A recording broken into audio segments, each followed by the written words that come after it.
బాగున్నారా?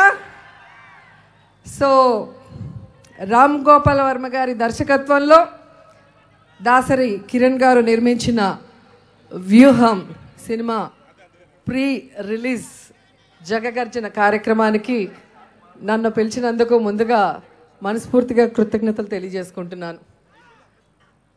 ఈరోజు ఈ వ్యూహం సినిమా గురించి మాట్లాడే ముందు దీని వెనకున్న వ్యూహకర్త గురించి కొన్ని మాటలు మాట్లాడాలి.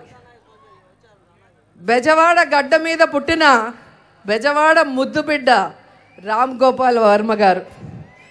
బెజవాడ నుంచి బాలీవుడ్ వరకు తన పవర్ ఏంటో చూపించిన డైరెక్టర్ మన రామ్ గోపాల్ వర్మ గారు.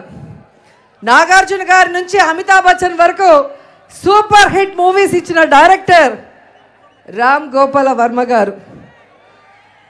శివ సినిమా నుంచి కంపెనీ సినిమా వరకు ఇటు టాలీవుడ్ అటు బాలీవుడ్ ఇండస్ట్రీని షేక్ చేసిన డైరెక్టర్ రామ్ గోపాల్ వర్మ గారు.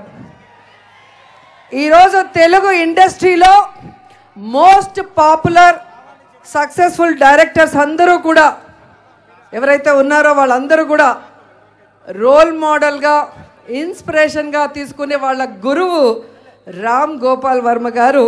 ఈ వ్యూహం సినిమాకి డైరెక్షన్ చేయటం చాలా చాలా హ్యాపీగా ఉంది. ఎందుకంటే ఎవరైనా సినిమా తీసి రిలీజ్ చేస్తేనే హిట్ అవుతుంది, కానీ రామ్ గోపాల్ వర్మ గారు సినిమా అనౌన్స్ చేస్తేనే హిట్ అవుతుంది. రామ్ గోపాల్ వర్మ గారు అంటే ఓ సెన్సేషన్ అనేది అందరికీ తెలిసిన విషయం. ఎప్పుడైతే ఈ వ్యూహం సినిమా టైటిల్ని అనౌన్స్ చేశారో సైకిల్ పార్టీకి షేక్ అయిపోయింది.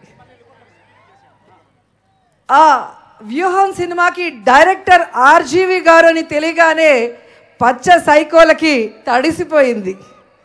ఎప్పుడైతే ఈ వ్యూహం టీజర్ వచ్చిందో చంద్రబాబు నాయుడికి చెమటలు పట్టేశాయి. ఎప్పుడైతే వ్యూహం ట్రైలర్ వచ్చిందో లోకేష్ గాడికి వణుకు పుట్టి పరుగులు తీశాడు. అంటే ఈ సినిమా సంథింగ్ స్పెషల్ అవునా కాదా? చంద్రబాబు నాయుడి కుట్రలు కుతంత్రాలకి జగనన్న ఆలోచనలకి మధ్య జరిగిన సంఘర్షణే ఈ వ్యూహం సినిమాని ట్రైలర్ చూస్తే అర్థమవుతుంది. కానీ రామ్ గోపాల్ వర్మ గారు బ్రిలియంట్ డైరెక్టర్ అనేది ఈ ట్రైలర్లో ఒక డైలాగ్ చూస్తేనే అర్థమైపోతుంది. ట్రైలర్లో పవన్ కళ్యాణ్ని ఎప్పుడు వెన్నుపోటు పొడుద్దామని చంద్రబాబు నాయుడిని అడిగితే ఆయనకు అంత సీన్ లేదు, తనకి తానే వెన్నుపోటు పొడుచుకుంటాడు అంటారు.